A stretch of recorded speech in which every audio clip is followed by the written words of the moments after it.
जय भी। स्केच यहाँ पर दुई है, कोई है स्केच? ठीक है।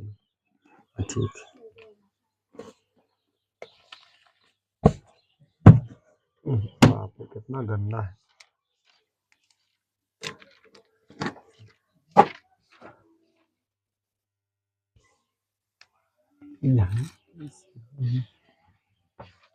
चलिए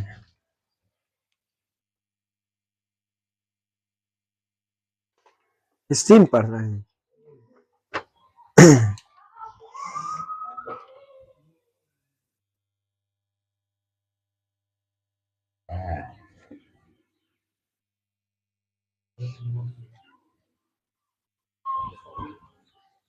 ये सब नहीं आया, ये सब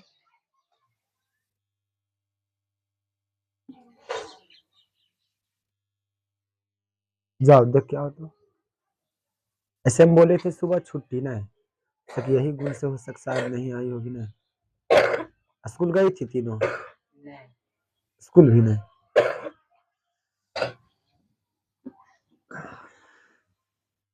चलिए चैप्टर पढ़ रहे हैं सेकेंड, और चैप्टर सेकेंड है। चलिए समझे थे कल तनी मनी है?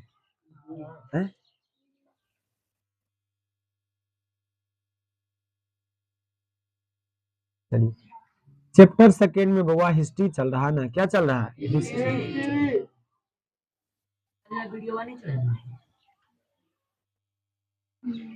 History chapter 2। चैप्टर कितना? 2। चैप्टर कितना बउआ? 2। चैप्टर 2 का नाम क्या है? समाजवाद एवं साम्यवाद। चैप्टर 2 क्या है बउआ? समाजवाद एवं साम्यवाद। समाजवाद एवं साम्यवाद। समाजवाद एवं साम्यवाद। समाजवाद एवं साम्यवाद।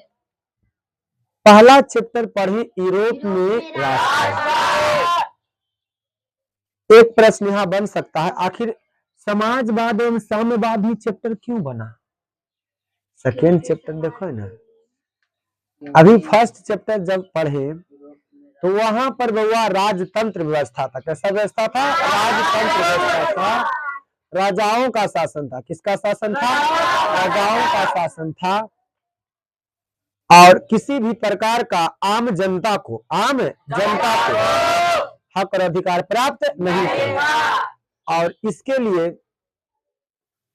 वो सभी लोग राष्ट्रवाद, कौन सी भावना? राष्ट्रवाद को उजागर करने में, राष्ट्रवाद की भावना को फैलाने में वो सभी संघर्ष किया। क्या किया? संघर्ष किया, आंदोलन किया, जिसके कारण पूरे यूरोप महादेश में राजतंत्र का जो नींव था वह उखड़ गया। क्या हो गया? उखड़ गया।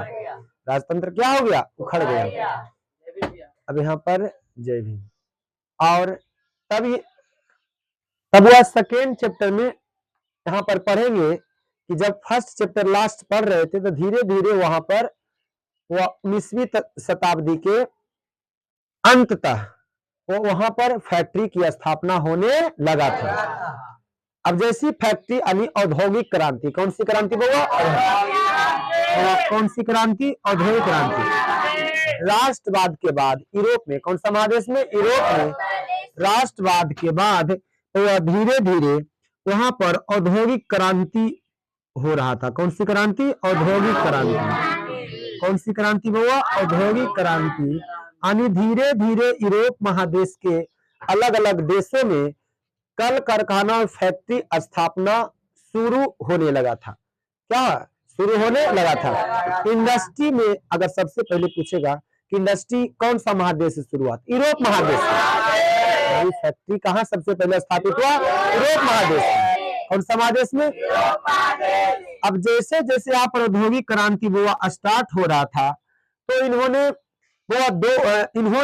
हुआ क्या, इंडस्ट्री की स्थापना से हुआ क्या कि वो जो आम जनता थे, आम लोग थे, वो हाथ से अपना रोजगार जारी किए हुए थे। किससे? वो हाथ से। उसके पास फैक्ट्री कल कारखाना नहीं था। यानी उन्हें कहा गया लघु उद्योग। कौन सा उद्योग? लघु उद्योग। परीक्षा में 2 नंबर में पूछा गया एक क्वेश्चन, लघु उद्योग से आप क्या समझते हैं? लघु या इसी को बोलते हैं कुटीर उद्योग। कौन सा उद्योग होगा? कुटीर उद्योग या इसे ही बोलेंगे छोटे पैमाने का उद्योग। छोटे पैमाने का है, छोटे पैमाने का उद्योग, छोटे पैमाने का उद्योग, छोटे पैमाने का उद्योग, छोटे पैमाने का उद्योग। और इसमें जो भी काम होता होगा वह हाथ से होता है। किससे होता है? इसमें मशीन उपयोग नहीं होता है। अब इसके आने से हुआ क्या, ये प्राय बंद हो गया। छोटे पैमाने इंडस्ट्री जब आया तो वह लघु उद्योग, कुटीर उद्योग, छोटे पैमाने का उद्योग प्राय क्या हो गया, बंद हो गया। क्या हो गया, वो बंद हो गया। अब बंद होने से हुआ क्या, ये सभी लोग क्या हो गए, बेरोजगार हो गए। क्या हो गए, बेरोजगार हो गए। क्या हो गए, बेरोजगार। अब ये करेंगे क्या, बेरोजगार तो रहेंगे नहीं। ये जीवन यापन कैसे होगा, नहीं होगा। तो बउआ शहरों की ओर पलायन करेंगे। कहाँ पलायन करेंगे, हम शहरों की ओर पलायन करेंगे। किस ओर जाएंगे बउआ, शहरों की ओर। शहरों की ओर, किस ओर बउआ, शहरों की ओर। शहरों की ओर पलायन करेंगे। अब होगा क्या, जहां पर अब देखो यहाँ पर औद्योगिक क्रांति के फलस्वरूप दो वर्ग का जन्म हो गया। कितने वर्गों का, दो वर्गों का। पहला बुआ पूंजीपति वर्ग। कौन सा वर्ग बुआ, पूंजीपति वर्ग। कौन सा वर्ग बुआ, पूंजीपति वर्ग। और दूसरा श्रमिक वर्ग या मजदूर वर्ग। श्रमिक वर्ग या मजदूर वर्ग, श्रमिक वर्ग या मजदूर वर्ग, श्रमिक वर्ग या मजदूर वर्ग, श्रमिक वर्ग या मजदूर वर्ग, श्रमिक वर्ग या श्रमिक वर्ग या मजदूर वर्ग, श्रमिक वर्ग या मजदूर वर्ग। अब ये सभी क्या करेगा, ये श्रमिक वर्ग, मजदूर वर्ग, ये शहरों की ओर पलायन करेंगे जहां पर औद्योगिक, जहां पर वो फैक्ट्री में काम करेंगे। क्या करेंगे, और जब फैक्ट्री में काम करेंगे तो वही फैक्ट्री किनका है, पूंजीपति वर्ग का। फैक्ट्री किसका है, पूंजीपति वर्ग का। कौन सा वर्ग का, पूंजीपति वर्ग का। जहां पर फैक्ट्री में काम करने वाले ये सभी जो श्रमिक वर्ग होंगे, मजदूर वर्ग होंगे, उनके साथ काम का घंटा अधिक होगा। काम के अनुसार उनका इनकम होगा, आय होगा, वेतन होगा, वो अच्छी तरह से नहीं देगा। उसके साथ अच्छा तरह से बिहेव नहीं करेंगे। तो जिसके कारण इसी दरमियान बउआ समाजवादी विचार, पहला चैप्टर में बोले थे राष्ट्रवादी व्यक्ति जन्म लिए। कौन व्यक्ति, राष्ट्रवादी। अब यहाँ पर वहां राष्ट्र को एक करना चाह रहे थे। वहां पर क्या, किसको, राष्ट्र को। अब यहाँ पर समाज में कौन सी समस्या है, समाज में कौन सी समस्या है, उसको लेकर बउआ, उसको लेकर आंदोलन करेंगे। यानी उन्हें जो जन्म ले रहे थे उसे बोलेंगे समाजवादी लोग। कौन सा लोग जो है, समाजवादी लोग। कौन सा लोग बउआ, समाजवादी लोग। और कल की क्लास में और पढ़े थे कि बहुत सारे समाजवादी लोग बउआ आए, बहुत से लोग समाजवादी लोग आए। सुनिए, पहला बोलिए, पूरा नाम बोलिए, पूरा कौन कौन आया था, कोई सेंट साइमन। कौन बउआ, सेंट साइमन, सेंट साइमन। उसके बाद लुई वाला, Saint Simon, Saint Simon Charles Fourier, Saint Simon Charles Fourier, Charles Fourier. उसके बाद बउआ लुई वाला। उसके बाद बउआ रॉबर्ट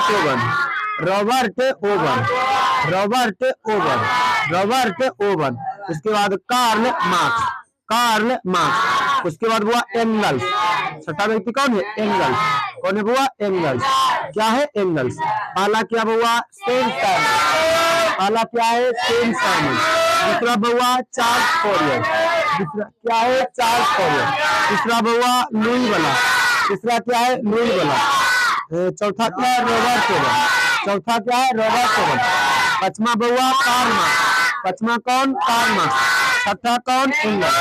अब ये सभी लोग आए जिन्होंने वो पूंजीपति वर्ग के खिलाफ, पूंजीपति वर्ग के विरोध में, यह है ना वो श्रमिक वर्ग के कदमों से कदम और हाथों से हाथों मिलाकर बउआ इसके विरोध में क्या करना शुरू कर दिए, आंदोलन, विरोध करना शुरू कर दिए। लेकिन यहाँ पर पढ़े थे आप कि बउआ यहाँ पर दो तरह से समाजवादी विचारधारा के लोग आए, क्योंकि उनका अलग अलग टाइम था। अलग अलग टाइम के अनुसार समाजवादी लोगों को दो भागों में बांटा गया। कितने भागों में, दो भागों में।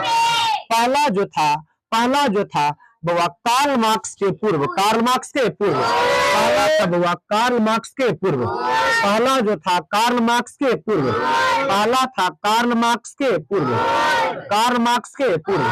कार्ल मार्क्स के पूर्व, कार्ल मार्क्स के पूर्व, और दूसरा हुआ पश्चात, कार्ल मार्क्स के पश्चात, कार्ल मार्क्स के पश्चात। अब कार्ल मार्क्स के पूर्व 3 व्यक्ति आए। कितना व्यक्ति? सही, 4 व्यक्ति ना। कितना व्यक्ति हुआ? 4 व्यक्ति। कितना व्यक्ति? 4 व्यक्ति। पहला कौन था हुआ? Saint Simon. पहला कौन था? Saint Simon. दूसरा कौन था? Charles Fourier, Charles Fourier. तीसरा कौन था? लुई वाला। और चौथा कौन था? Robert Owen, Robert Owen. अब इन सभी का अलग अलग स्टेटमेंट था। क्या था? अलग अलग स्टेटमेंट था। अब स्टेटमेंट क्या था? पहला सेंट साइमन क्या बोले थे कि राज्य एवं समाज को क्या कर देना चाहिए? एक करना चाहिए। सेंट साइमन का स्टेटमेंट था राज्य एवं समाज को क्या कर देना चाहिए? एक करना चाहिए, जिसके बदले एक दूसरे को वो आंदोलन करने के बदले, लड़ाई करने के बदले प्रकृति का दोहन करे। किसका दोहन करे? प्रकृति का दोहन करे। और यार क्या बोले थे? एक बात यार, क्या बोले थे यार? क्या बोले थे? समाज को सुधारना हो। चलिए, सेंट साइमन का स्टेटमेंट था। अच्छा, चार्ल्स फॉरियर क्या बोले थे? चार्ल्स फॉरियर क्या बोले थे? है ना, छोटे कस्बा एवं छोटे गांव में क्या करना चाहिए? काम करना चाहिए। बुआ लोगों को, श्रमिक लोगों को बड़े बड़े शहरों में काम नहीं करना चाहिए, बल्कि उसके बुआ छोटे शहरों एवं कस्बों में क्या करना चाहिए? काम करना चाहिए। लुई वाला क्या स्टेटमेंट था? लुई वाला क्या बोले थे? आर्थिक सुधार से पहले राजनीतिक सुधार करना है। आर्थिक अगर सुधार करना है तो पहले किसको सुधार करना पड़ेगा? राजनीतिक सुधार। लेकिन इनका स्टेटमेंट था लुई वाला को। चौथा व्यक्ति रॉबर्ट ओवर, ये उद्योगपति थे, इंडस्ट्री की स्थापना किए ब्रिटेन में। कहा हुआ? ब्रिटेन या इंग्लैंड में, ब्रिटेन या इंग्लैंड में। जिन्होंने बुआ जहां पर वहां पर काम कर रहे थे लोग, श्रमिक वर्ग काम कर रहे थे, वहां पर इन्होंने किया कौन? Robert over.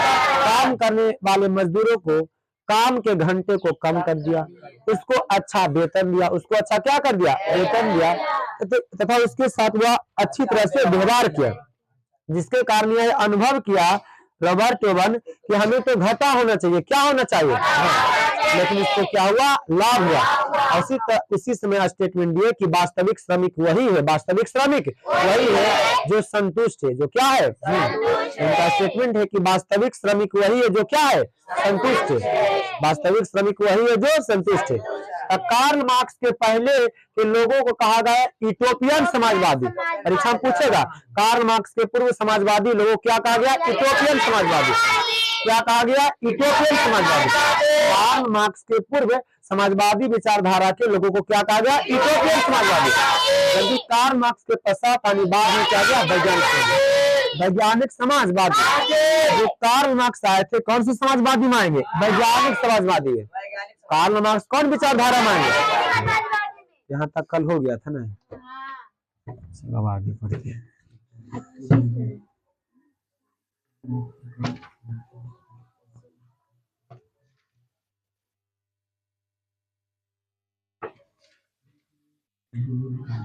निकालिए, वो सब बुक देखिएगा तो समझ में आएगा। हर एक वर्ड को देखना है तब समझ में आएगा वो।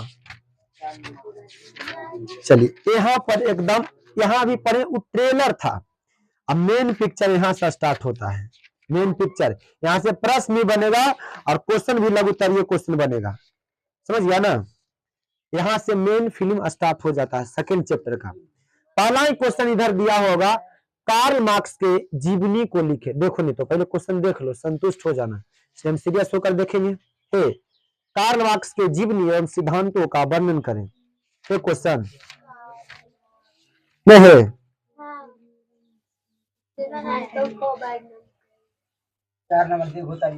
नहीं, द्वितीय प्रश्न, कार्ल मार्क्स के जीवनी एवं सिद्धांतों क्या करेगा?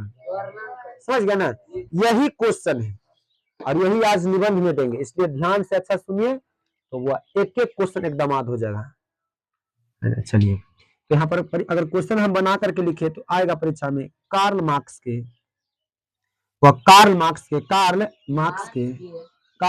के जीवनी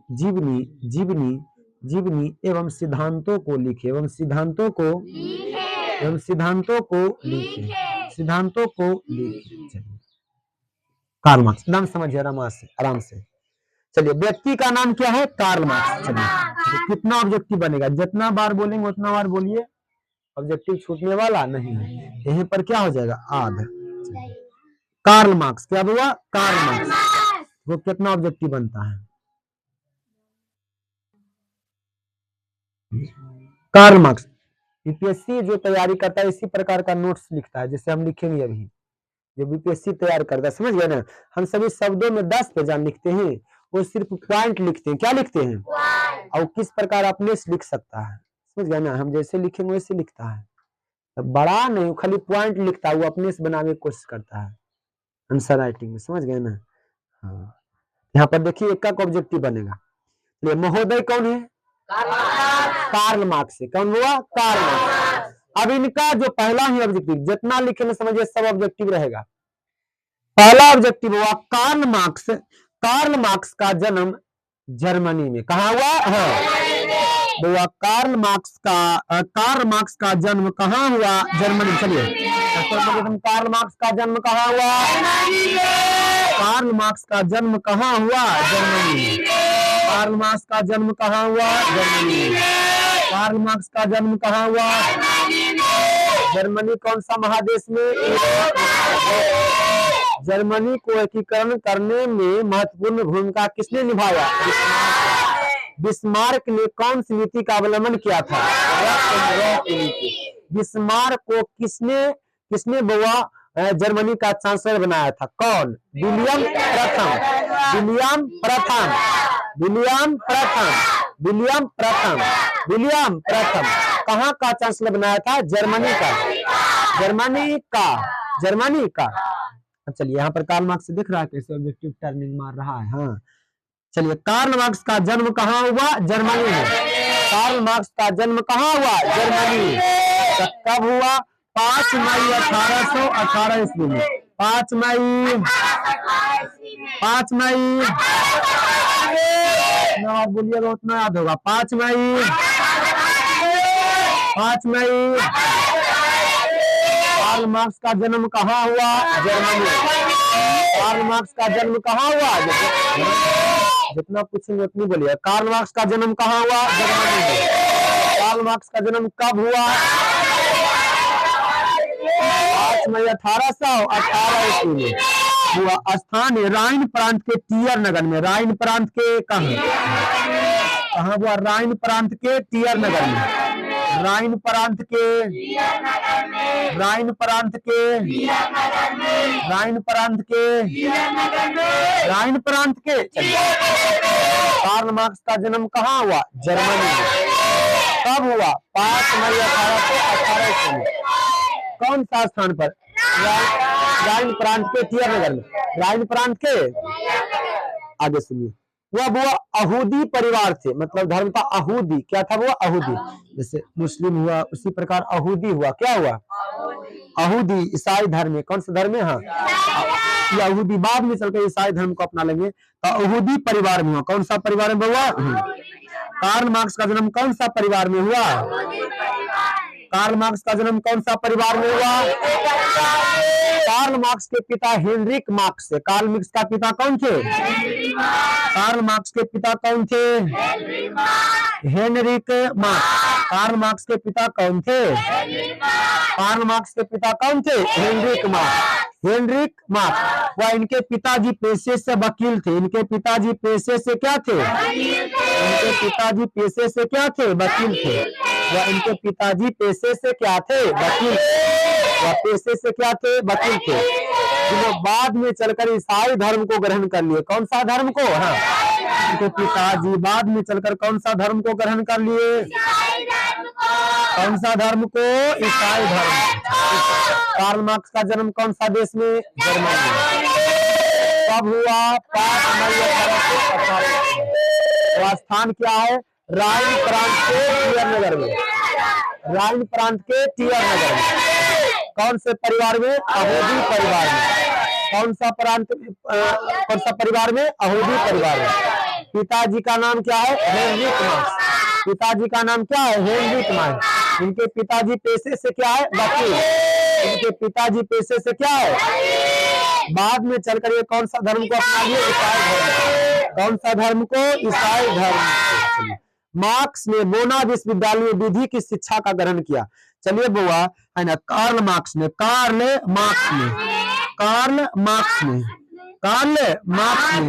कौन सा विश्वविद्यालय में बुआ? बोन विश्वविद्यालय। चलिए बोन विश्वविद्यालय में, कौन सा विश्वविद्यालय में? बोन विश्वविद्यालय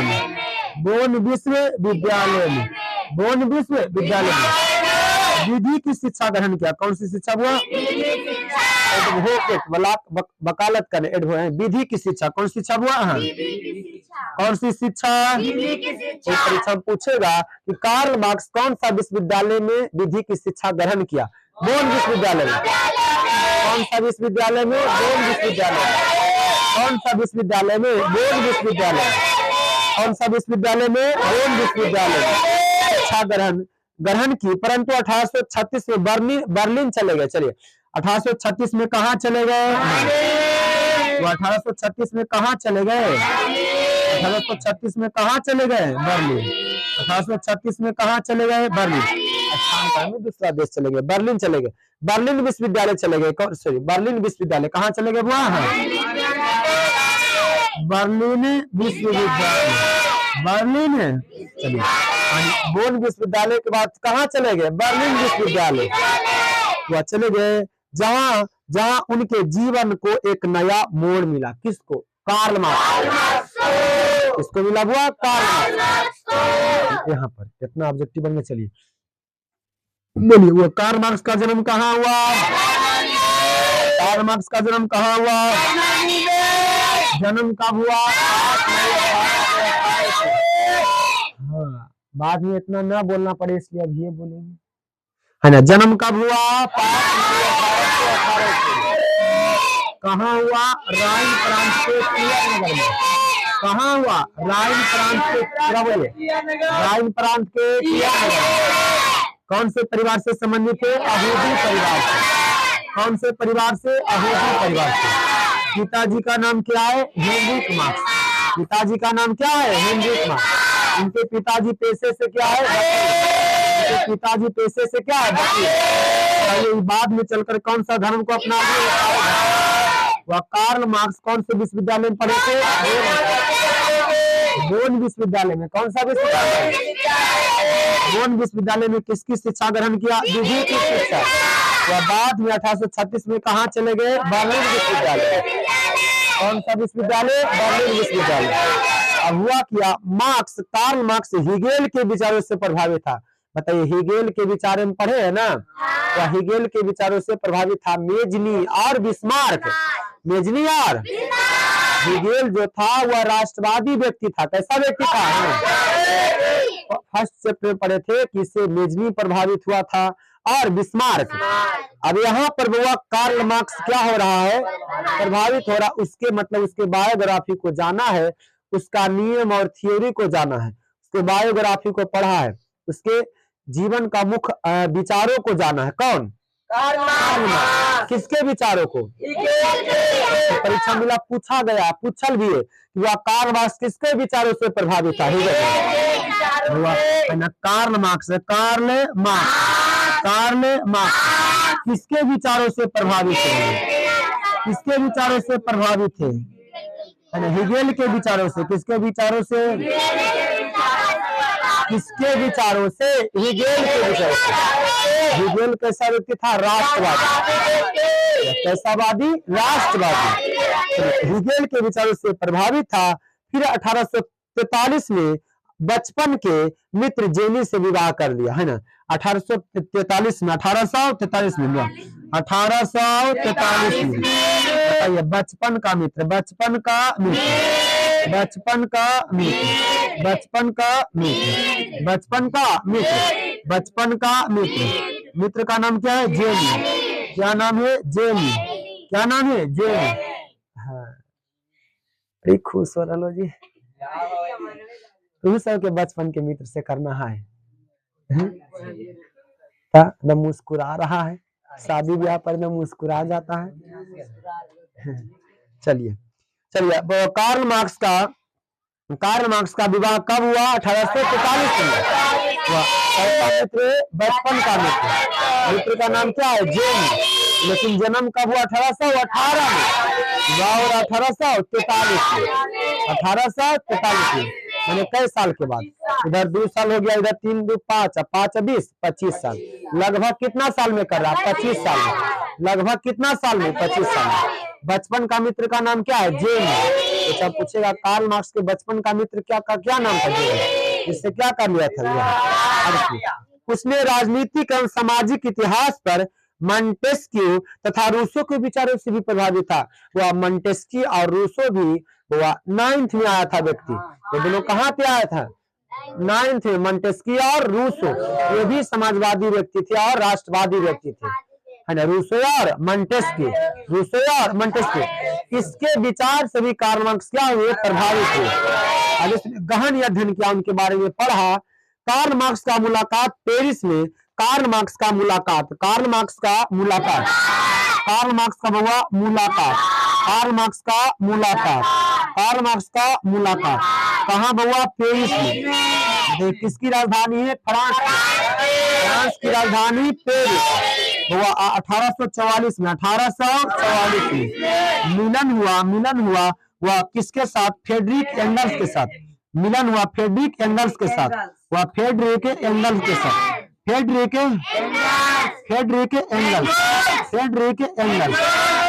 एंगल्स के साथ हुआ, जिससे जीवन भर मित्रता रहा। मित्रता मतलब फ्रेंडशिप जो रहा, जीवन भर बना रहा। किसके किसके बीच? कार्ल मार्क्स और एंगल्स के बीच। बस एंगल्स से बोलिए, कार्ल मार्क्स और एंगल्स के बीच। परीक्षा में आएगा कि कार्ल मार्क्स को किसके साथ जीवन भर मित्रता रहा? एंगल्स के साथ। किसके साथ? एंगल्स के साथ। एंगल्स के साथ। तो वह मुलाकात कब हुआ था? 1844 में, है ना। 1844 में। चलिए, एंगल्स के विचार एवं रचनाओं से प्रभावित होकर कार्ल मार्क्स ने श्रमिक वर्ग के कष्टों, जो श्रमिक वर्ग का उस समय जो पूंजीपति वर्ग द्वारा लगातार शोषण किया जा रहा था, तो वह श्रमिक वर्ग के कष्टों एवं उसकी कार्यों की दशाओं पर गहन विचार करना आरंभ कर दिया। कौन? Karl Marx. वह कार्ल मार्क्स ने एंगल के साथ मिलकर 1848 में साम्यवादी घोषणा पत्र प्रकाशित किया। एकदम लॉलीपॉप क्वेश्चन पूछेगा। कार्ल मार्क्स एवं एंगल्स के साथ, कार्ल मार्क्स और एंगल्स के साथ, कार्ल मार्क्स और एंगल्स के साथ, कार्ल मार्क्स और एंगल्स के साथ, कार्ल मार्क्स और एंगल्स के साथ, कार्ल मार्क्स और एंगल्स के साथ एक पुस्तक की रचना किया। एक पुस्तक की रचना किया। उसका नाम है क्या? क्या नाम है? साम्यवादी घोषणा पत्र प्रकाशित किया। साम्यवादी घोषणा, साम्यवादी घोषणा पत्र, साम्यवादी घोषणा पत्र, साम्यवादी घोषणा पत्र कौन प्रकाशित करवाया? एंगल्स और कार्ल मार्क्स ने। कब हुआ? 1848 ईस्वी में। 1848 ईस्वी में। 1848 ईस्वी, जिसे आधुनिक समाजवाद का जनक कहा जाता है। तो परीक्षा पूछेगा, बताइए किसे आधुनिक समाजवाद का जनक कहा जाता है? साम्यवादी घोषणा पत्र को, साम्यवादी घोषणा क्या कहा जाता है? हाँ सोचिए, कार्ल मार्क्स को कहा जाता है। किसे कहा जाता है?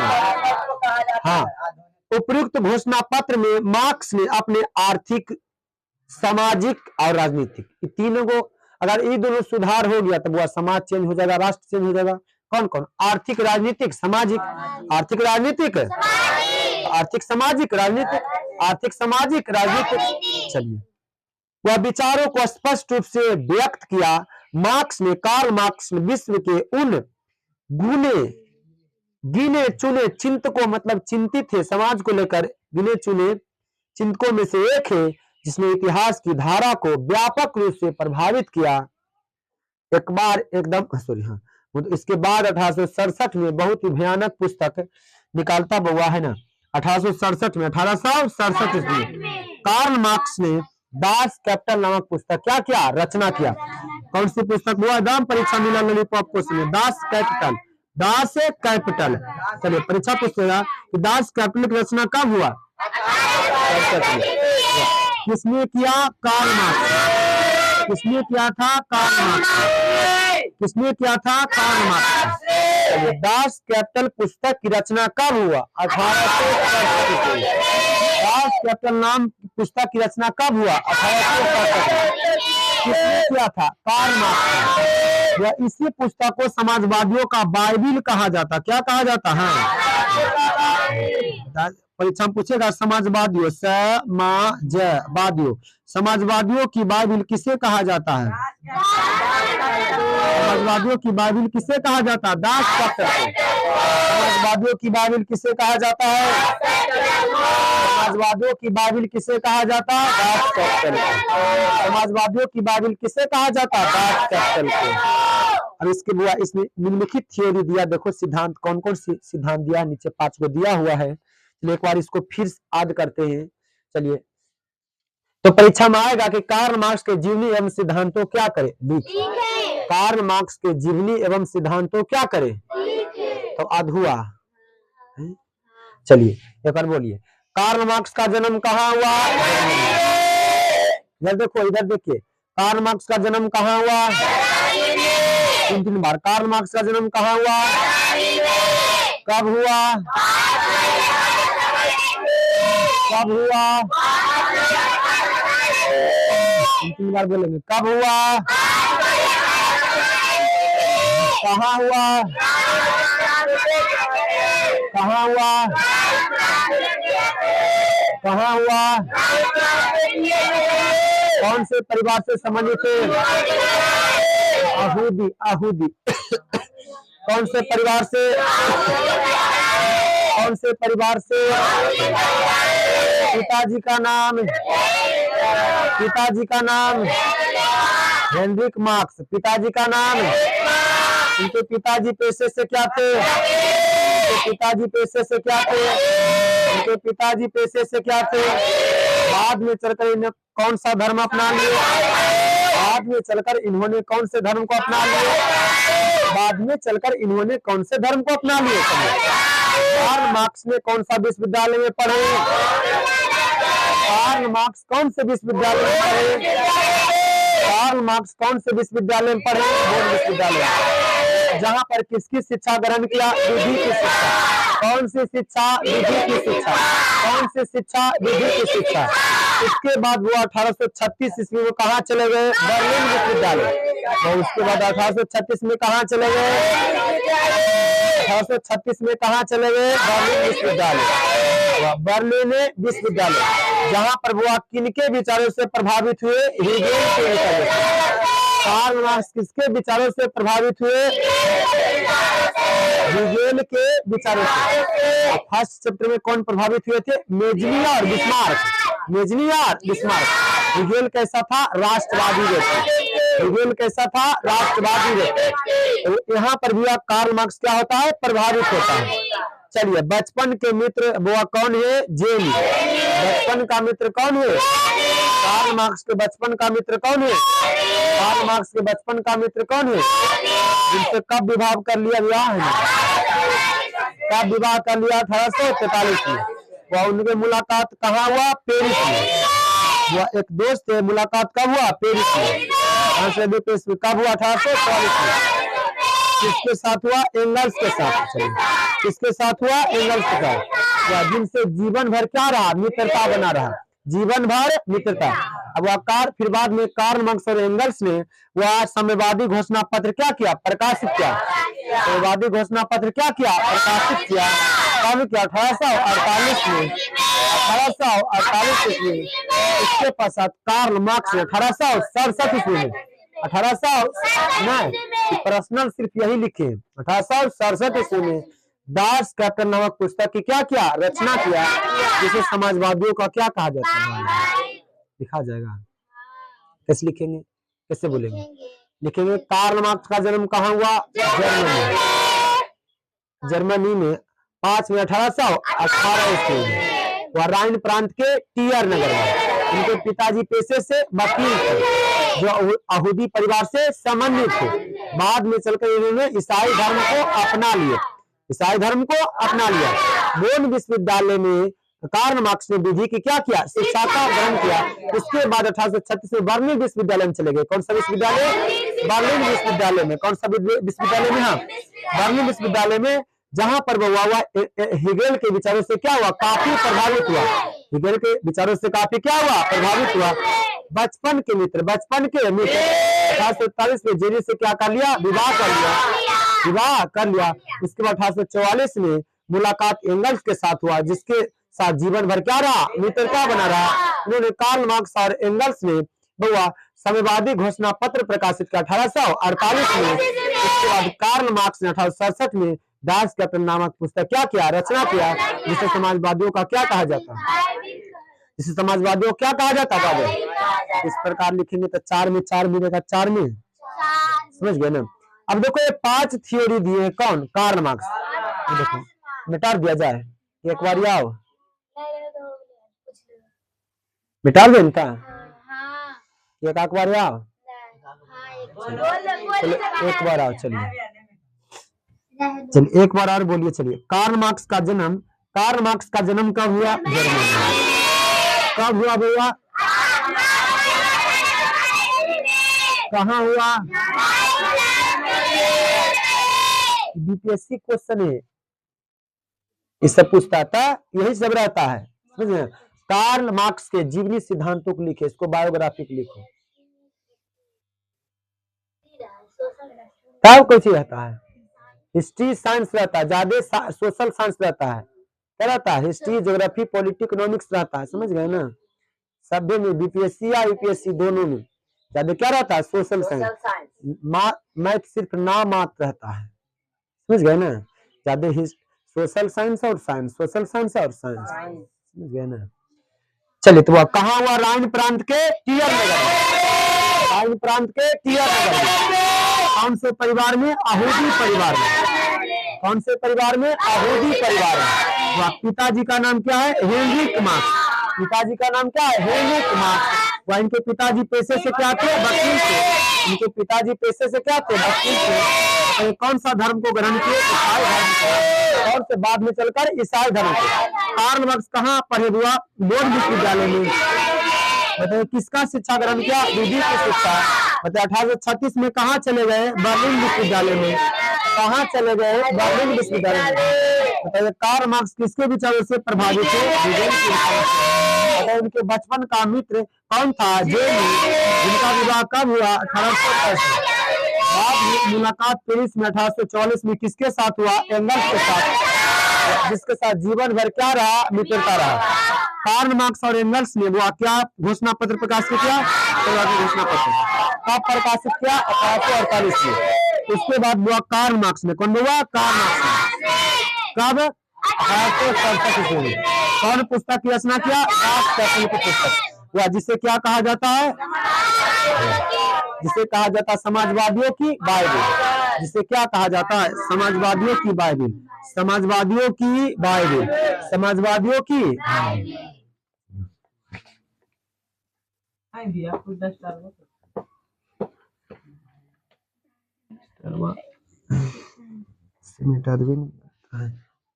चलिए ये 5 थ्योरी दिए मार्क्स का। देखो पहला है द्वंदात्मक भौतिकवाद का सिद्धांत। दूसरा वर्ग संघर्ष का, जब तक वर्ग। और देखो पढ़े थे यूटोपियन समाजवादी जो थे, भौतिक भाषण को मानने वाले थे, साहित्यकार थे, कभी बोलने से कोई भी काम हो सकता है। लेकिन ये कार्ल मार्क्स ऐसा नहीं थे, विचार के साथ ही आंदोलन में भी हुआ, मतलब हाँ आंदोलन भी करते थे। कौन, कार्ल मार्क्स। देखिए यहाँ पर द्वंदात्मक भौतिकवाद का सिद्धांत थ्योरी भी दिए। वर्ग संघर्ष का, वर्ग आपको संघर्ष किए बिना वो आप जो चाह रहे वो मंजिल प्राप्त नहीं हो सकता है। अगर आप स्वतंत्रता चाहते हैं, समानता चाहते हैं, बंधुत्व चाहते हैं, तो वो वहां पर संघर्ष करना पड़ेगा। क्या करना पड़ेगा, हाँ आंदोलन करना पड़ेगा, एकजुटता रूप में। तीसरा हुआ इतिहास की भौतिकवाद की व्याख्या। चौथा है मूल एवं अतिरिक्त मूल्यों का सिद्धांत। पांचवा है राजविहीन एवं वर्गविहीन। जो राजविहीन है वर्गविहीन समाज की क्या करना, स्थापना करना। पहला क्या है, द्वंदात्मक भौतिकवाद का सिद्धांत। द्वंदात्मक भौतिक है, द्वंदात्मक भौतिकवाद का सिद्धांत पहला क्या हुआ है ना, पहला थ्योरी क्या है, द्वंदात्मक भौतिकवाद का सिद्धांत। द्वंद्वात्मक भौतिक परीक्षा पूछेगा। द्वंद्वात्मक भौतिक द्वंद्वात्मक भौतिक बाद का सिद्धांत। द्वंद्वात्मक भौतिक बाद का सिद्धांत। दूसरा क्या है? वर्ग संघर्ष का सिद्धांत। तो बोले कि वर्ग सभी वर्ग को संघर्ष करना पड़ेगा। क्या करना पड़ेगा? हाँ, वर्ग संघर्ष का सिद्धांत। वर्ग संघर्ष का सिद्धांत। वर्ग संघर्ष का सिद्धांत। दूसरा हुआ इतिहास भौतिकवाद का सिद्धांत। दूसरा क्या है? इतिहास की भौतिकवादी की व्याख्या। अरे छोड़िए, इतिहास भौतिकवाद का सिद्धांत। भौतिकवाद का सिद्धांत। इतिहास भौतिकवाद का सिद्धांत। पांचवा हुआ मूल्य एवं अतिरिक्त मूल्यों का सिद्धांत। मूल्य एवं अतिरिक्त मूल्य एवं मूल्य हाँ मूल्य एवं अतिरिक्त मूल्यों का सिद्धांत। मूल्य एवं अतिरिक्त मूल्य एवं अतिरिक्त मूल्य एवं अतिरिक्त मूल्यों का सिद्धांत। पांचवा बउआ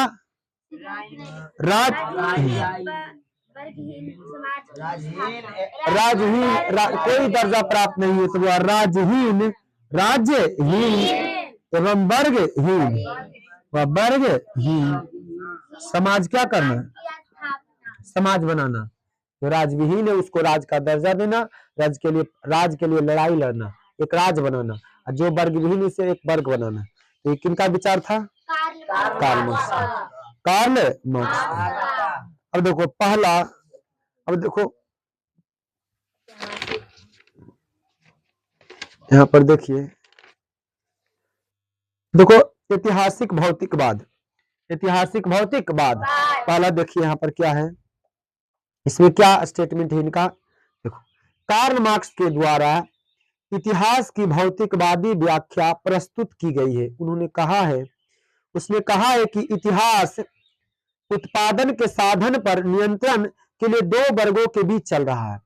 जो भी रिसोर्सेस है, जो भी प्राकृतिक प्रदत्त द्वारा संसाधन है, वो दो वर्गों के बीच आंदोलन चल रहा है, दो वर्गों के बीच लड़ाई चल रहा है। कितने वर्गों के बीच? पहला ऐसा वर्ग होगा जो ताकतवर होगा, जो शक्तिशाली वर्ग होगा, और दूसरा जो वर्ग होगा कमजोर वर्ग होगा। दूसरा जो वर्ग होगा, जो भी रिसोर्सेस से संसाधन, धन धरती और राजपाट, धन धरती और राजपाट, दो वर्ग के बीच ही आंदोलन चल रहा है, लड़ाई चल रहा है, संघर्ष चल रहा है।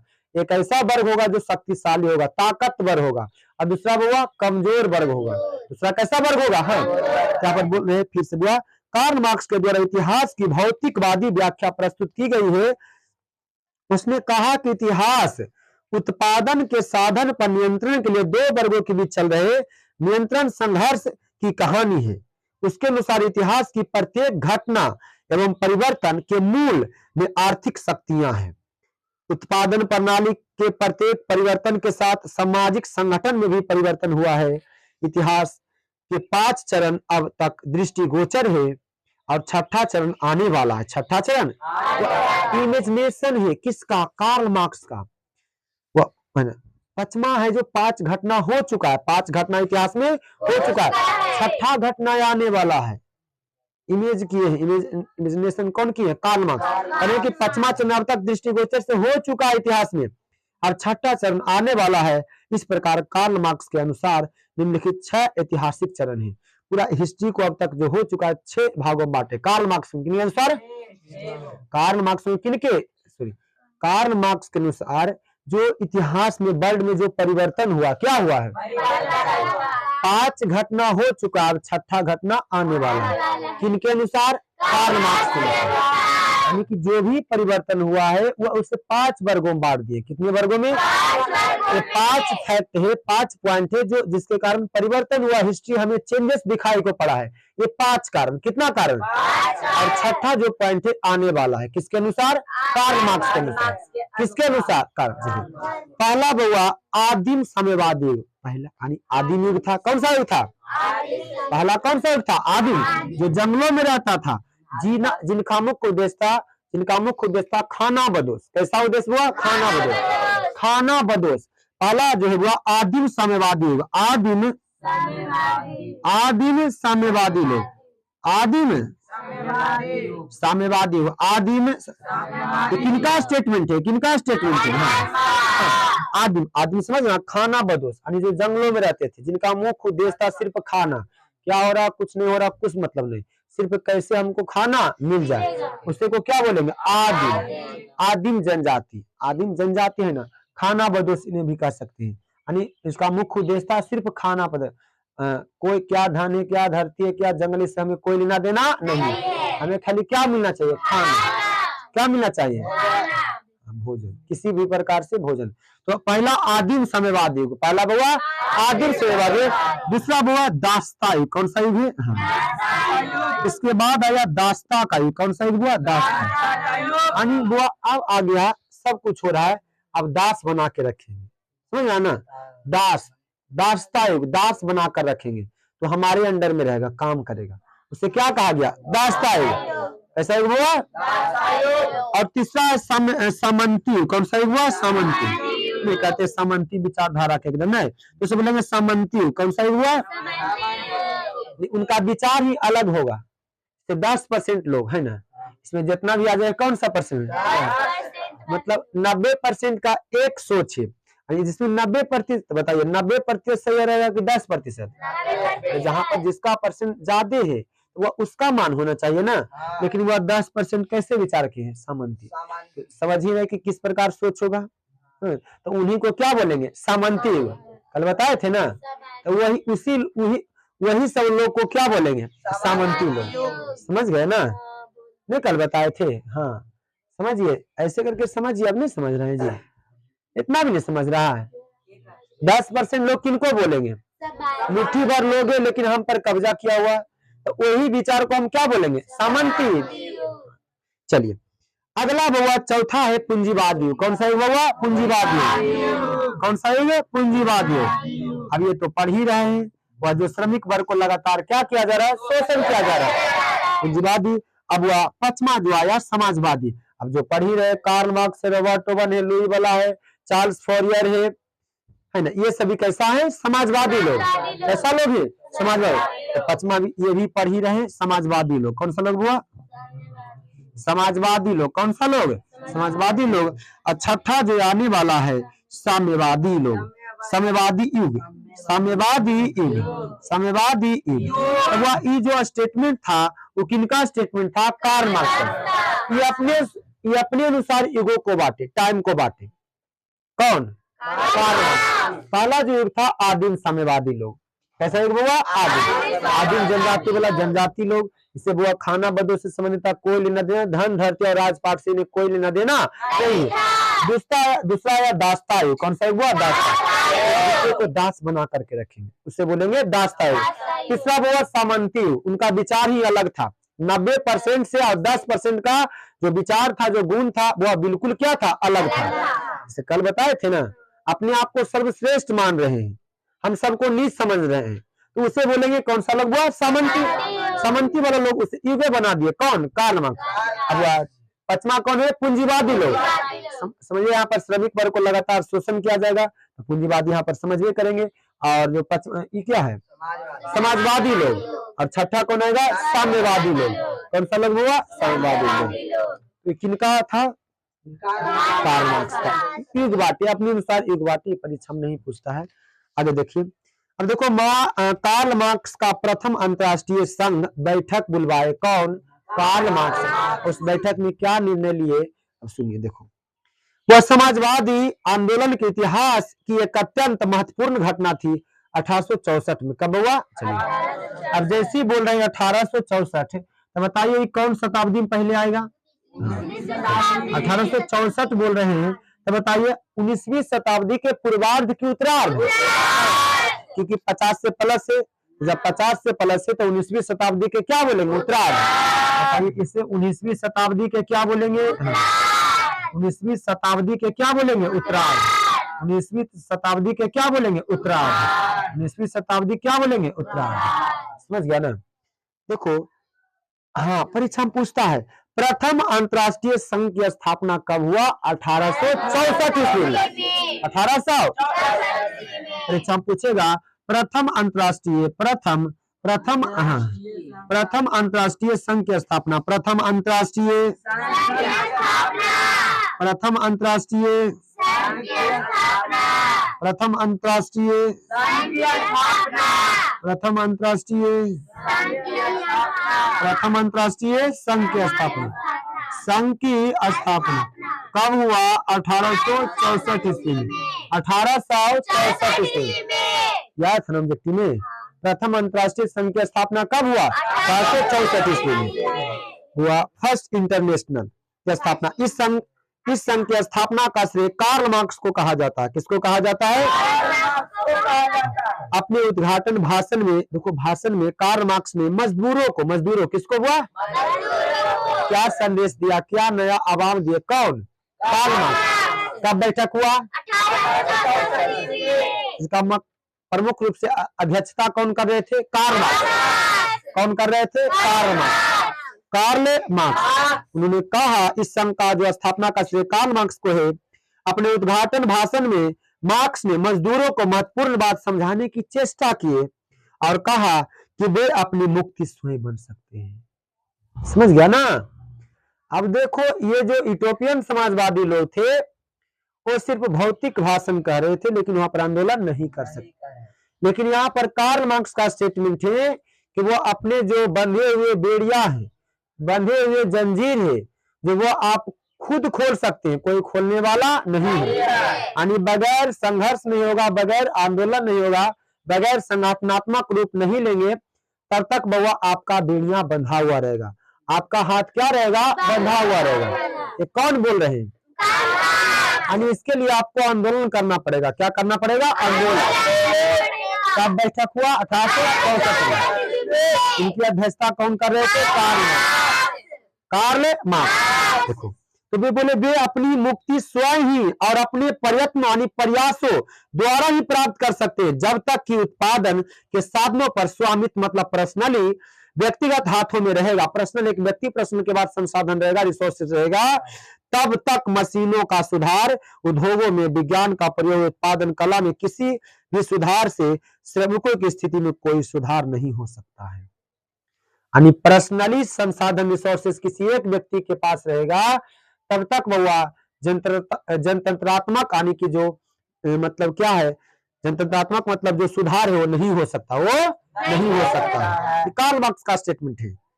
इसलिए उनका अंतिम लक्ष्य पूंजीवाद को विनाश करना होगा। क्या करना होगा? हाँ, पे बोल रहे हैं कि कार्ल मार्क्स पूंजीवाद को क्या करना पड़ेगा? आपको विनाश करना पड़ेगा, यानी कि लड़ाई करना पड़ेगा, वर्ग संघर्ष करना पड़ेगा, तभी आप वह छुटकारा पा सकते हैं। कौन बोल रहे हैं? Karl Marx. कब बैठक हुआ? 1864 में, जिसे क्या कहा गया? प्रथम अंतर्राष्ट्रीय संघ, यानी वर्ल्ड लेवल पर हुआ। अंतर्राष्ट्रीय लग यानी वर्ल्ड लेवल पर, सभी देश के लोग यहाँ पर सम्मिलित हुए होंगे 1864 में। तब उस वक्त कौन बोल रहे हैं? Karl Marx. कि आपको स्वयं जंजीरों को तोड़ना पड़ेगा, स्वयं संघर्ष करना पड़ेगा। स्वयं क्या करना पड़ेगा? संघर्ष करना पड़ेगा। और जब तक पूंजीवादी विचारधारा को अंत नहीं करेंगे, तब तक वह सत्ता और संसाधन पर आपको हक नहीं मिलेगा। यानी आपको वो क्या दबाया ही जाएगा अधिकतर समय तक। तो ऐसे बोले। इस सम्मेलन में नारा बुलंद किया गया, अधिकार के बिना कर्तव्य नहीं। देखो एक नारा मिला इस आंदोलन में, प्रथम अंतर्राष्ट्रीय संघ 1864 में, कि अधिकार के बिना कर्तव्य नहीं, अधिकार के बिना कर्तव्य नहीं, कर्तव्य के बिना अधिकार नहीं। इसका नारा क्या है? कर्तव्य के बिना अधिकार नहीं, हाँ, अधिकार के बिना कर्तव्य नहीं, अधिकार के बिना कर्तव्य नहीं, कोई अधिकार नहीं। जब तक हमें अधिकार मिलेगा तो हम कर्तव्य के रूप में रहेंगे, जो भी सिस्टम रहेगा उसके अनुसार चलेंगे, और जब नहीं रहेगा तो हम नहीं मानेंगे। अधिकार के बिना कर्तव्य नहीं और कर्तव्य के बिना अधिकार नहीं। नारा था किनका? कब दिए थे बुआ? 1864 में, जिसे क्या कहा गया? प्रथम अंतर्राष्ट्रीय संघ। परीक्षा में पूछेगा, बार बार क्वेश्चन पूछा हुआ है कि प्रथम अंतर्राष्ट्रीय संघ की स्थापना कब हुआ? 1864 में। प्रथम अंतर्राष्ट्रीय संघ की स्थापना कब हुआ? प्रथम अंतर्राष्ट्रीय संघ की स्थापना कब हुआ? प्रथम अंतर्राष्ट्रीय संघ की स्थापना कब हुआ? इसमें बैठक में भाषण कौन दे रहे हैं? Karl Marx. यानी कि बोल रहे हैं कि दुनिया के मजदूर एक हो वो, दुनिया के मजदूर क्या हो वो, एक हो वो। और पूंजीवादी लोगों के मतलब पूंजीवादी लोगों को क्या करो, आंदोलन को, इसके खिलाफ क्या करो, आंदोलन करो, है ना। कौन बोल रहे हैं ऐसा? आप स्वयं अपने जंजीरों को, अपने हथकड़ियों को तोड़ सकते हैं, स्वयं तोड़ सकते हैं, कोई तोड़ने वाला नहीं है। कौन बोल रहे हैं? Karl Marx. कब बोल रहे हैं? 1864 में। तो इनको क्या कहा गया? प्रथम अंतर्राष्ट्रीय संघ। तो पूछेगा प्रथम अंतर्राष्ट्रीय संघ की स्थापना 1864 ईस्वी में, 1864 ईस्वी में। समझ गए ना। एक और देखिए, दूसरी बार वर्ल्ड इंटरनेशनल संघ की स्थापना होता है, तो प्रथम 1864 में। अब चलिए द्वितीय अंतर्राष्ट्रीय संघ, द्वितीय अंतर्राष्ट्रीय मतलब समझ रहा है ना कि बैठक जो हो रहा वर्ल्ड लेवल पर है। जब वर्ल्ड लेवल पर हो रहा है तो पूरा देश के लोग वहां पर सम्मिलित है, पूरा देश के लोग उसमें भाग ले रहा है बैठक में, समझ रहा है ना, क्योंकि अंतर्राष्ट्रीय स्तर पर हो रहा है ना। अब चलो दूसरा अंतर्राष्ट्रीय संघ हो रहा है, द्वितीय, वो द्वितीय, रिवीजन करो क्या कर रहा है बैठे, द्वितीय अंतर्राष्ट्रीय संघ। चलिए वो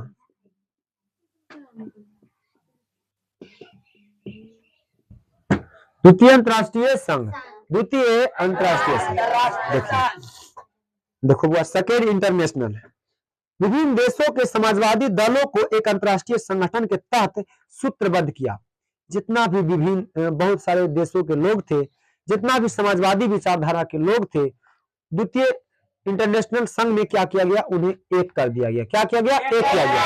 जितना भी समाजवादी, अलग अलग देश के समाजवादी विचारधारा वाले लोग थे, उनको वह सूत्रबद्ध किया, मतलब एक बंधन में बांधा।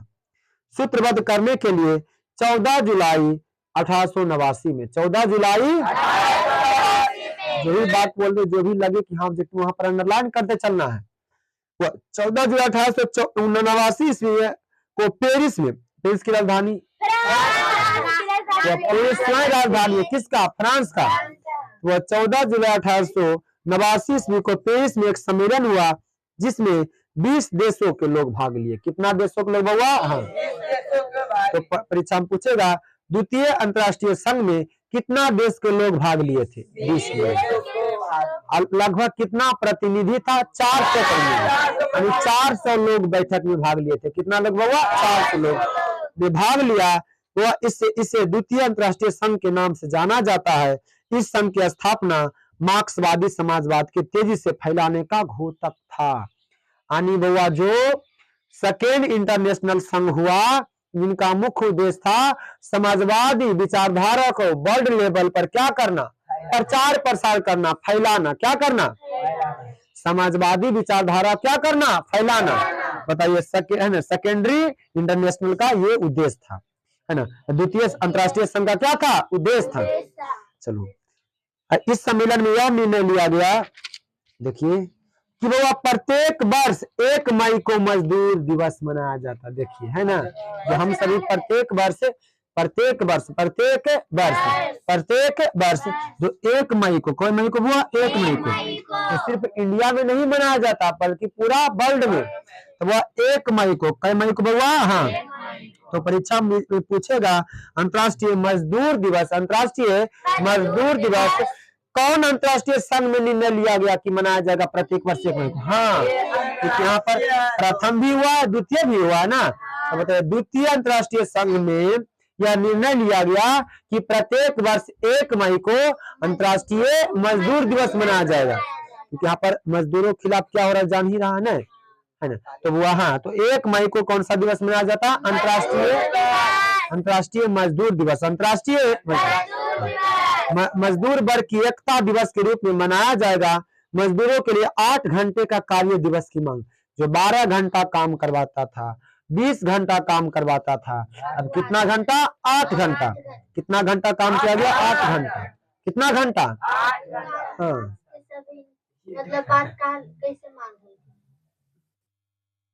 क्योंकि समाजवादी लोग ही ना, यहाँ पर सभी लोग इसको मान रहा है। किसको? कार्ल मार्क्स को, क्योंकि पूरा वर्ल्ड में बैठक में हो रहा है, वर्ल्ड के आदमी वहां पर सम्मिलित थे। जिसमें भौतिक भाषण कौन दे रहे? Karl Marx. अध्यक्षता कौन कर रहे हैं? Karl Marx. कौन कर रहे हैं? चलिए, हाँ, अब देखो वो वहां सभी लोग को मानना पड़ेगा। चलिए, तो वो अब काम घंटे कितना कर दिया? 8 घंटा। कितना घंटा हुआ? हाँ, प्रथम में निर्णय लिया गया कि द्वितीय में? द्वितीय अंतर्राष्ट्रीय संघ में। हाँ, वह काम 8 घंटे के लिए कार्य दिवस की मांग किया जाना भी तय किया गया। इसका अंतर्राष्ट्रीय सचिवालय ब्रुसेल्स में स्थापित किया गया। वह ब्रुसेल्स में 1 मई 1890 को सारे यूरोप और अमेरिका में लाखों मजदूरों ने हड़ताल और प्रदर्शन किया। नहीं, इसके विरोध में कि हम अभी 1 मई को अंतर्राष्ट्रीय मजदूर दिवस मनाएंगे और हमें काम के घंटा को कम कर दिया जाए, मतलब 8 घंटा। अभी आंदोलन कर रहे हैं, समझ गया ना? अभी नहीं हुआ है, लागू नहीं हुआ है। हाँ, तब देखो हड़ताल और प्रदर्शन किया, तब से वो 1 मई अंतर्राष्ट्रीय मजदूर दिवस के रूप में सारे संसार में मनाया जाता है। द्वितीय अंतर्राष्ट्रीय संघ का सबसे बड़ी उपलब्धि थी कि सैन्यवाद एवं युद्ध के विरुद्ध आंदोलन तथा सभी राष्ट्रों की बुनियादी समानता और राष्ट्रीय स्वतंत्रता, उनके अधिकार पर जोर देना। यानी सेकेंडरी अंतर्राष्ट्रीय संघ का जो मुख्य उद्देश्य था, सैन्यवाद, जितना भी सैनिक शासन व्यवस्था था, वह उसको विरोध में आंदोलन करना। क्या करना? सैनिक सत्ता शासन था ना, राजा का शासन था, तो वो उसके विरोध में क्या करना? आंदोलन करना। किसमें निर्णय लिया गया? द्वितीय अंतर्राष्ट्रीय संघ में। हाँ, द्वितीय अंतर्राष्ट्रीय संघ। Paragraph change. इस प्रकार समाजवादी आंदोलन को अंतर्राष्ट्रीय स्तर पर, पूरा वर्ल्ड लेवल पर एक मजबूत आधार मिलने पर श्रमिकों में विश्वास एवं आशा का संचार हुआ, जागा कि इतिहास उनकी तरफ और भविष्य में एक ऐसे संसार का निर्माण होगा जो शोषण मुक्त, उत्पीड़न मुक्त समाज एवं देश की कल्पना करेंगे, इमेजिन करेंगे। ये जो कार्ल मार्क्स का, इसका मतलब ये उद्देश्य था कार्ल मार्क्स, समझ गया ना? अब यहाँ पर कहानी एकदम डायरेक्ट एकदम टर्निंग मार लेगा ना। यहाँ पर एकदम खतरनाक आदमी प्रवेश करेंगे विलन के रूप में। तो ये हमारा कार्ल मार्क्स महोदय जी का इंड हो जाता है। वह इनका जो भाग में वो इस लेसन में पात्र के रूप में इतना तक ही मिले हैं। अब वो आगे इनका सिर्फ विचार बच जाएगा। क्या बच जाएगा? जो आने वाला जितना भी मजदूर वर्ग होगा, इनके विचारों से प्रभावित होकर संघर्ष करेंगे, समझ गया ना? अब इस कहानी में, इस चैप्टर में, सेकेंड चैप्टर में, इस पात्र का अब क्या हो गया? रोल क्या हो गया? खत्म। किनका रोल? तो इन्होंने ये नियम दिए, इतना युग को बांटे, 6 युग को बांटे, और वो ये सिद्धांत था, थ्योरी था। ये 2 अंतर्राष्ट्रीय संघ किए, प्रथम और द्वितीय।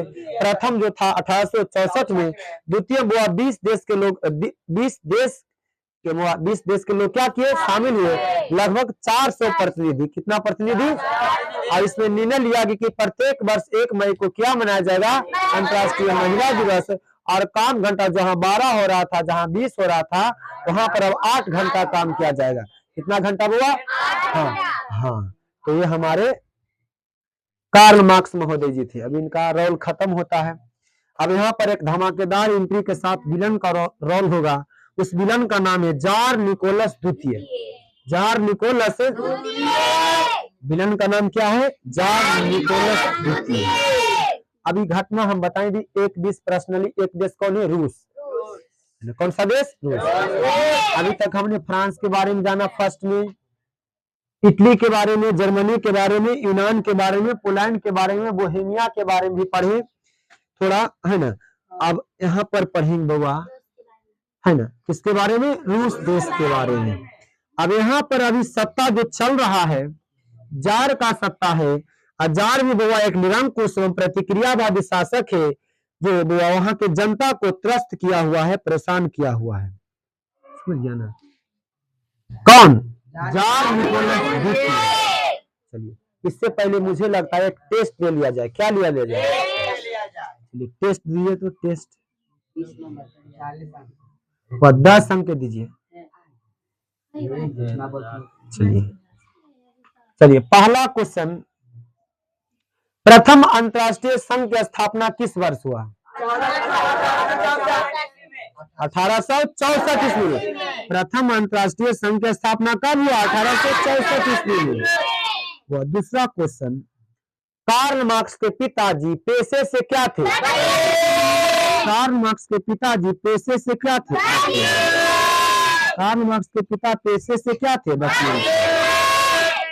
कार्ल मार्क्स का विवाह जेनी के साथ किस वर्ष हुआ? 1843 ईस्वी में। 1843 ईस्वी में। 1843 ईस्वी में। 1843 ईस्वी में। अगला क्वेश्चन, दास कैपिटल नामक पुस्तक की रचना किसने किया था? दास कैपिटल नामक पुस्तक की रचना किसने किया था? दास कैपिटल नामक पुस्तक की रचना किसने किया था? पांचवा क्वेश्चन, दास कैपिटल नामक पुस्तक की रचना किस वर्ष हुआ था? 1867 ईस्वी में। 1867 ईस्वी में। 1867 ईस्वी में। 1867 ईस्वी में। 1867 ईस्वी में। 1867 समाजवाद शब्द की उत्पत्ति सर्वप्रथम किस देश में हुआ? समाजवाद शब्द की उत्पत्ति सर्वप्रथम किस देश में हुआ? कौन सा देश में हुआ? रूस देश में। कौन सा देश में? रूस देश में। कौन सा देश में? रूस देश में। बताइए रूस की राजधानी क्या है? रूस की राजधानी क्या है? रूस की राजधानी क्या है? रूस की राजधानी क्या है? रूस की राजधानी बताइए। वैज्ञानिक समाजवाद का जनक किन्हें कहा जाता है? वैज्ञानिक समाजवाद का जनक किन्हें कहा जाता है? वैज्ञानिक समाजवाद का जनक किन्हें कहा जाता है? वैज्ञानिक समाजवाद का जनक किन्हें कहा जाता है? वैज्ञानिक समाजवाद का जनक किन्हें कहा जाता है? यूटोपियन समाजवादी विचारधारा वाले लोगों में कौन कौन से लोग शामिल थे? यूटोपियन समाजवादी विचारधारा में कितने लोग शामिल थे? Saint Simon, Paul Fourier, Louis वाला, रॉबर्ट ओवर। सेंट साइमन पहला कौन थे? Saint Simon. दूसरा चार्ल्स फोरियर। तीसरा लुई वाला, रॉबर्ट ओवन। इन चारों व्यक्ति को क्या कहा गया? यूटोपियन समाजवादी। इन्हें क्या कहा गया? यूटोपियन समाजवादी। इन्हें क्या कहा गया? यूटोपियन समाजवादी। इन्हें क्या कहा गया? यूटोपियन समाजवादी। जब वह संघर्ष और आंदोलन पर विश्वास नहीं करते थे, जबकि जो वैज्ञानिक समाजवादी यानी कार्ल मार्क्स थे वह संघर्ष पर क्या करते थे? विश्वास करते थे। 10वां क्वेश्चन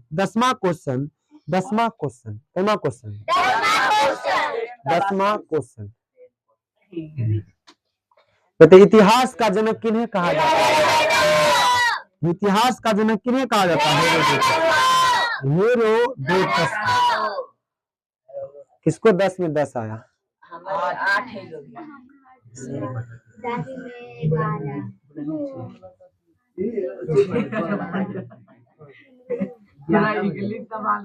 चलिए बस आप समझिए ना, बात को समझिए और शांत रहिए ना। हम तो है ना, यही सब है ना। चलिए अब यहाँ पर हुआ एकदम इंटरवल मार लगा कहानी। 1917 ईस्वी डायरेक्ट पहुंच जाइए 1917 में। अभी तक हमने बाबा जन्म जो हुआ 5 मई, कार्ल मार्क्स का जन्म हुआ 5 मई 1818 ईस्वी। 5 मई 1818 ईस्वी। 5 मई 1818 समाजवादियों की बाइबल पुस्तक लिख चुके 1867 में। वह इस सब को छोड़ते हुए अब एकदम डायरेक्ट इंटरवल में 1917 में। 1917 में कब हुआ? 1917 में। यानी बताइए कौन सी शताब्दी? 20वीं शताब्दी। बताइए कौन शताब्दी है? 20वीं शताब्दी। अब 20वीं शताब्दी के पूर्वार्ध, 20वीं शताब्दी के पूर्वार्ध, क्योंकि 50 से पहले 1917 कौन शताब्दी में आएगा? 20वीं शताब्दी में। अब 20वीं शताब्दी के पूर्वार्ध, 20वीं शताब्दी के पूर्वार्ध समझिए। अब चलिए यहाँ पर एकदम कहानी टर्निंग मार लेगा, है ना।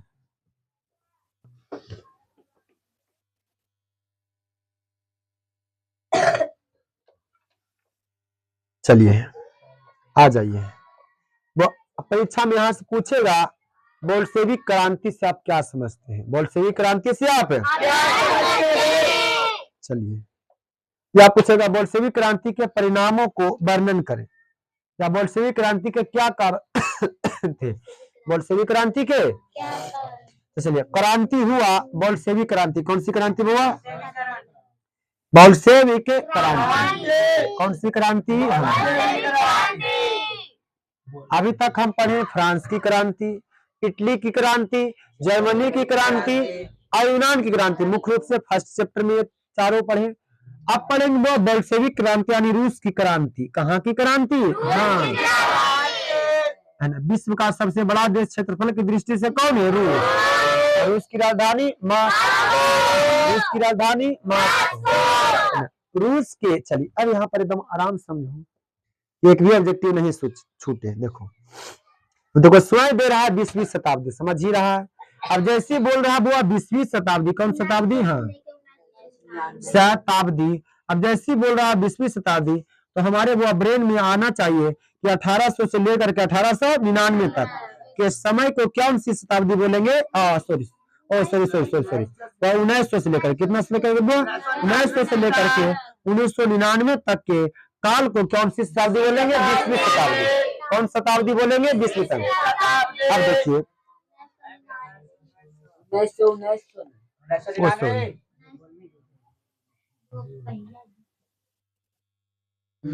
अब ठीक है। अब देखिए 1917 की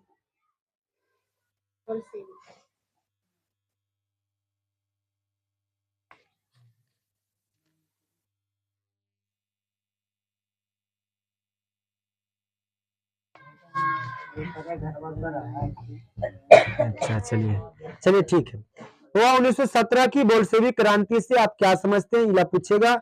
इसका कारण क्या था, इसका परिणाम, दोनों पूछेगा। क्या कर रहा है तुम? अच्छा,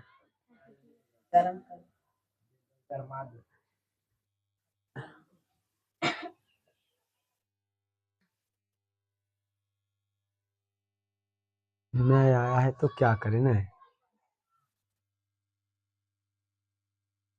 ये बार लिखो 1 से 30 तक, फिर से लिखो 1 से 30 तक लिखो। चलिए देखो 1917 की बोल्शेविक, एकदम आराम से समझिए। रूस भी कौन सा महादेश में हुआ? यूरोप महादेश में। देखो 18वीं शताब्दी डायरेक्ट आ गया 20वीं शताब्दी। कौन शताब्दी? हाँ, है ना। अब देखो यहाँ पर 20वीं शताब्दी के इतिहास की एक महत्वपूर्ण घटना रूस की क्रांति है। कौन सी क्रांति है? इस क्रांति ने रूस के सम्राट अथवा जार एक तंत्रीय निरंकुश शासन का अंत कर मात्र लोकतंत्र की स्थापना का ही प्रयत्न नहीं किया, अपितु सामाजिक या आर्थिक व्यवसायिक क्षेत्रों में कुलीन वर्ग, जो 9th में पढ़े थे, पादरी वर्ग, कुलीन वर्ग और श्रमिक वर्ग, अपितु कुलीन पूंजीपतियों और जमींदारों की शक्ति का अंत किया तथा मजदूरों और किसानों की सत्ता को स्थापित। देखो इसका कारण परिणाम सब कंक्लूजन दिया हुआ है यहाँ पर, छोटा टॉपिक में यहाँ पर निष्कर्ष दिया हुआ है। देखो अब देखो समझो, यहाँ पर अभी डिटेल्स में दिया है, ट्रेलर दिया, क्या दिया है?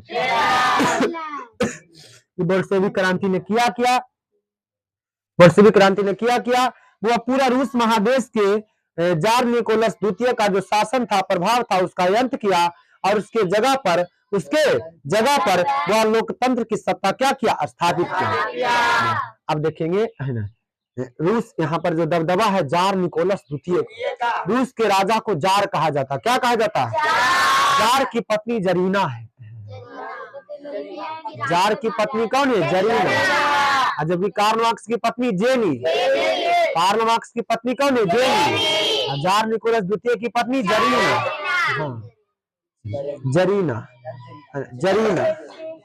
चलिए देखिए, ये देखो अब यहाँ से रूस की बोल्शेविक क्रांति सही मायने में नवंबर 1917 में हुआ। चलिए अंडरलाइन कीजिएगा। चलिए यहाँ पर एकदम जितना ऑब्जेक्टिव आएगा, चलिए यहाँ पर मिटाते हैं और जैसे कार्ल मार्क्स के बारे में पढ़े वैसे पढ़ेंगे।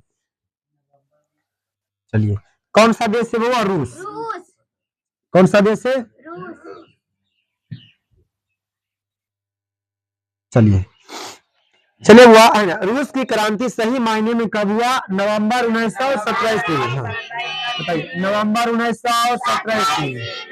नवंबर 1917 ईस्वी में रूस की क्रांति बोलेंगे या इसी को बोल्शेविक क्रांति बोलेंगे या इसी को बोलेंगे हुआ अक्टूबर की क्रांति या इसी को बोलेंगे फरवरी की क्रांति? फरवरी क्रांति बोलेंगे। कौन सी क्रांति?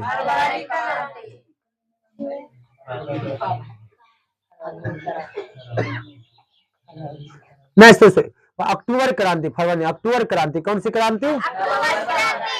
क्योंकि रूसी कैलेंडर जो था, रूसी कैलेंडर, कौन सी कैलेंडर?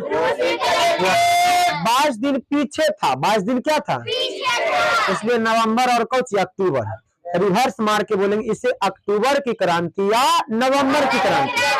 रूसी क्रांति को बउआ नवंबर की क्रांति बोलेंगे या अक्टूबर की क्रांति, क्योंकि इसका जो कैलेंडर उस समय जो चल रहा था 22 दिन पीछे था। कितना दिन पीछे? अच्छा देखो आएगा इसमें, देखो आया था इसमें भी होगा। देखो 13 दिन। अच्छा देखो कंफ्यूज है, देखो यहाँ पर देखो रूस की बोल्शेविक क्रांति सही मायने में नवंबर, कितना टाइम हुआ?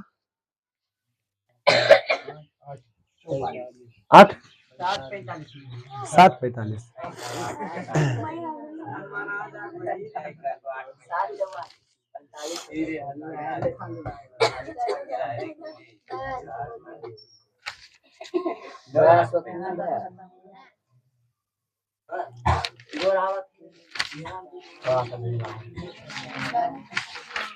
चलिए हला नहीं कीजिए बुआ, हम पढ़ते हैं। रूस की बोल्शेविक क्रांति सही मायने में कब हुआ बउआ? नवंबर 1917 को बोलेंगे अक्टूबर की क्रांति। कौन सी क्रांति? अक्टूबर की क्रांति, अक्टूबर की क्रांति या नवंबर की क्रांति। वही दोनों क्रांति कौन सा देश से जुड़ा हुआ? रूस देश से। रूस देश से। कौन सा देश से? रूस देश से। कौन सा देश से बुआ? रूस देश से। तो वह इस क्रांति में एक नई राजनीतिक सामाजिक व्यवस्था, साम्यवाद का आदर्श, साम्यवाद समझ रहा है, साम्यवाद का आदर्श उपस्थित करने के साथ साथ विश्व में सर्वप्रथम सर्वहारा वर्ग, सर्वहारा पूछो ना, सर्वहारा तो सर्व मतलब सभी जगह, हारा मतलब हारा हुआ, सभी जगह से हारा हुआ वर्ग को क्या बोलेंगे? इसी को बोलेंगे श्रमिक वर्ग, इसी को बोलेंगे मजदूर वर्ग, इसी को बोलेंगे श्रमिक वर्ग, मजदूर वर्ग, इसी को बोलेंगे कमेरे लोग। क्या बोलेंगे? कमेरे लोग। सर्वहारा, सर्व मतलब सभी जगह, हारा मतलब हारा हुआ, सभी जगह से हारा हुआ वर्ग को क्या बोलेंगे? ये क्रांति में सभी सर्वहारा लोग इकट्ठा होकर आंदोलन करते हैं और वह उसके जगह पर राजतंत्र के उखाड़कर वह एक संवैधानिक तंत्र, विधि और व्यवस्था को क्या करते हैं? स्थापना करते हैं। ये क्रांति में, नवंबर की क्रांति में समझिए यहाँ पर क्या हुआ कि सर्वप्रथम सर्वहारा वर्ग की सत्ता को स्वीकृति मिला, सर्वहारा वर्ग के पास सत्ता आया, शासन आया, संसाधन आया, प्रयास किया गया। कौन सी क्रांति में? नवंबर की क्रांति में या अक्टूबर की क्रांति में, या इसी को बोलेंगे रूस की क्रांति। कौन सी क्रांति? रूस की क्रांति कई नाम से? 3 नाम से। पहला खुद क्या हो जाएगा? रूस की क्रांति। दूसरा होगा नवंबर की क्रांति और दूसरा होगा अक्टूबर क्रांति। रूसी कैलेंडर कितना दिन पीछे चलता है? 13 दिन। 13 दिन क्या चलता है? पीछे। रूसी कैलेंडर कितना दिन पीछे चलता है? 13 दिन। कितना दिन पीछे चलता है? तो देखो इस क्रांति का कारण क्या था? देखो एकदम कारण MTJR/4 हुआ, MTJR/4। क्वेश्चन क्या? रूसी क्रांति के कारणों को विवेचना करे, लिखे, समझाएं, व्याख्या करे, स्पष्ट करे, टिप्पणी लिखे, कुछ भी पूछ सकता है। समझाएं कि रूसी क्रांति का आखिर इसका क्या कारण था? क्या रूसी क्रांति का कारण? रूसी क्रांति का, रूसी क्रांति का, रूसी क्रांति का कारण आखिर इसके पीछे कौन कौन सा कारण है? तो बुआ यहाँ पर हुआ यहाँ पर 5 कारण मुख्य रूप से, कितना दिया कारण दिया गया है? 6 कारण, कितना कारण हुआ? हाँ, और 7 कारण, 8 कारण दिया हुआ, कितना कारण? 8 कारण। कितना कारण? 8 कारण। हुआ। लेकिन आपको परीक्षा में कम से कम 5 कारण लिखना पड़ेगा, कितना कारण? 5 कारण आएगा परीक्षा में, रूसी क्रांति के कारणों की विवेचना करें तो कम से कम आपको 5 कारण लिखना पड़ेगा, कितना कारण? चलिए पहले कारण समझते हैं, कौन कौन सा कारण जो जन्म दिया रूस की क्रांति होने का। तो पहला हुआ जार निकोलस द्वितीय, जार की निरंकुशता, है ना, जार की निरंकुशता। इधर बोर्ड, आप किताब छोड़ दीजिए, हम बोर्ड पर देख दिए, किताब वैसी रख ले, लेकिन जार की निरंकुशता पहला हुआ। पहला क्या है? जार की निरंकुशता। दूसरा हुआ कृषकों की दयनीय स्थिति, कृषकों की दयनीय स्थिति, कृषकों की दयनीय स्थिति। दमाद को हिला, पहला कारण क्या है? जार की निरंकुशता। पहला कारण क्या है? जार की निरंकुशता। पहला कारण क्या है? दूसरा क्या है? कृषकों की दयनीय स्थिति, कृषकों की दयनीय स्थिति, कृषकों की दयनीय स्थिति। तीसरा हुआ मजदूरों की दयनीय स्थिति, मजदूरों की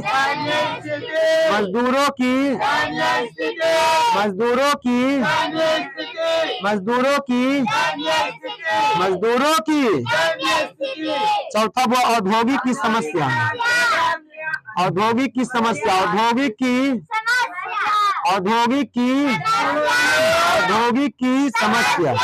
पांचवा हुआ रूसीकरण की नीति,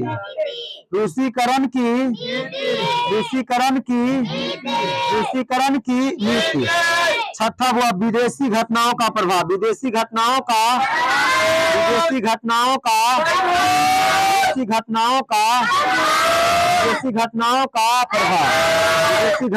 का उसके बाद हुआ रूस में मार्क्सवाद का प्रभाव एवं बुद्धिजीवी वर्गों का योगदान, है ना। रूस में मार्क्सवाद का प्रभाव, रूस में कार्ल मार्क्स, तो जिनका विचार था कि दुनिया का मजदूर एक हो, वो दुनिया का मजदूर क्या हो, अपने स्वतंत्र होना चाहता तो वो अपने बेड़ियां जो बंधा हुआ आपको खुद संघर्ष करना पड़ेगा, क्या करना पड़ेगा? हाँ, तो यहाँ पर रूस में मार्क्सवाद का हुआ प्रभाव, रूस में मार्क्सवाद का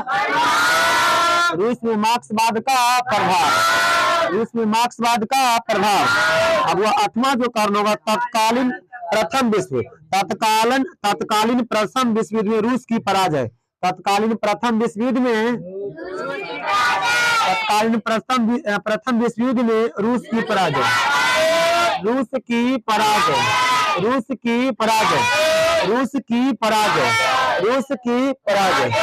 मार्च क्रांति। बस इतना ही 8 कारण है, ये 8 कारण। एक बार याद कीजिए, पहला कौन सा कारण है? जार की निरंकुशता, पहला कारण हुआ जार की निरंकुशता। दूसरा हुआ कृषकों की दयनीय स्थिति, तीसरा क्या है? मजदूरों की दयनीय स्थिति, चौथा क्या है? औद्योगिक की समस्या। पांचवा क्या है? रूसीकरण की नीति। छठा क्या है? विदेशी घटनाओं का प्रभाव,